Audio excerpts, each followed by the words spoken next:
से सभी अति विशिष्ट महनीय लोगों को मेरा आकाश भर प्रणाम। मैं अमन कुमार चौधरी, तुलनात्मक धर्म एवं सभ्यता केंद्र के स्नातकोत्तर का छात्र, आज आप सभी के समक्ष मातृभाषा और हिंदी भाषा के विशेषता के विषय पर अपने कुछ विचार प्रस्तुत करने के लिए उपस्थित हुआ।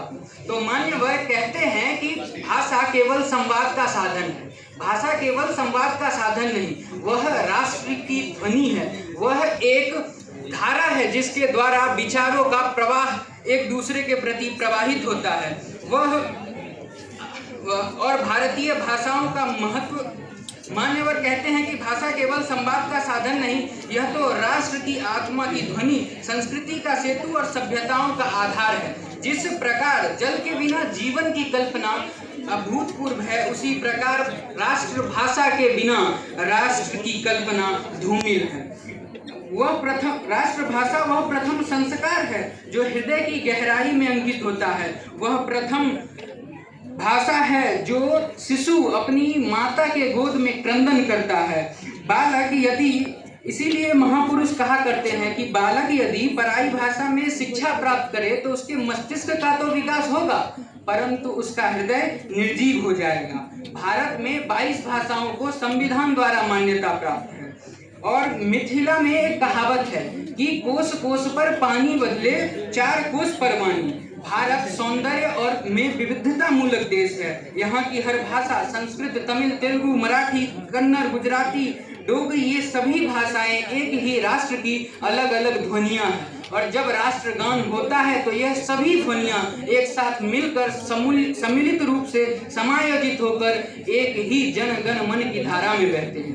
आज हमें आत्म मंथन करना होगा कि क्या कारण है कि हम अपने ही मातृभाषा को बोलने में संकोच करते हैं।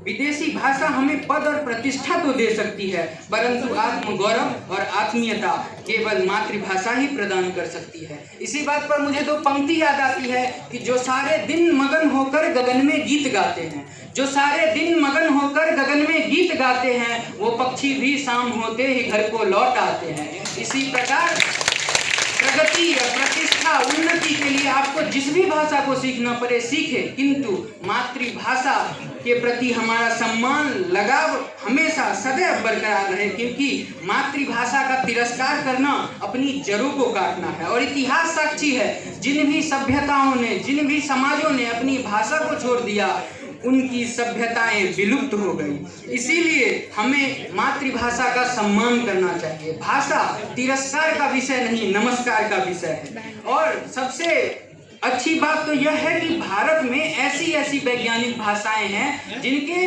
वर्णमालाओं के उच्चारण मात्र से आपके सिराओं और धमनियों में बह रही रक्त का प्रवाह तेज हो सकता है। जैसे कि माहेश्वर सूत्र, जो कुछ इस प्रकार है कि अ ई उन री लिट खई ओम ले ब्रट लन यम गण नम झब गड़दस जब गड़दस खप चट चट तो खप के इसके उच्चारण मात्र से एक तरंग निकलता है, जिससे कि प्रकृति और आपका दोनों का विकास होता है। तो हमारी जैसी वैज्ञानिक और आध्यात्मिक भाषाएं शायद ही इस धरा पर कोई और होगी।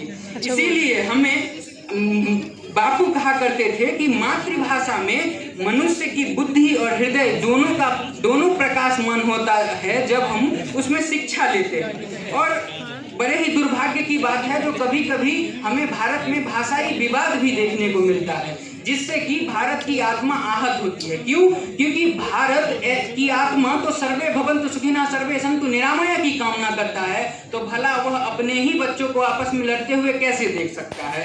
कहते हैं कि हिंदी की बिंदी भी बोलती है। हाँ, हिंदी की बिंदी भी बोलती है। और इतना ही नहीं, भारत की भाषाएं तो ऐसी हैं जिनकी हलंत और विसर्ग भी बोलती है। बिल्कुल बिल्कुल। इस प्रकार की भाषाओं के प्रति हमारा लगाव सदैव बना हुआ रहना चाहिए। और अंत में मैं बस इतना ही कहना चाहता हूँ कि मेरे जैसा एक सामान्य बालक जिसका जन्म बिहार में हुआ, तो स्वतः ही मैंने मैथिली और हिंदी सीखी। उसके बाद मेरे परिवार के लोग बंगाल में रहा करते थे, तो मैंने बंगाली भी सीखी। स्नातक मैंने संस्कृत से किया, और अब जम्मू आने के बाद मैं थोड़ी थोड़ी डोगरी सीखंदा भी को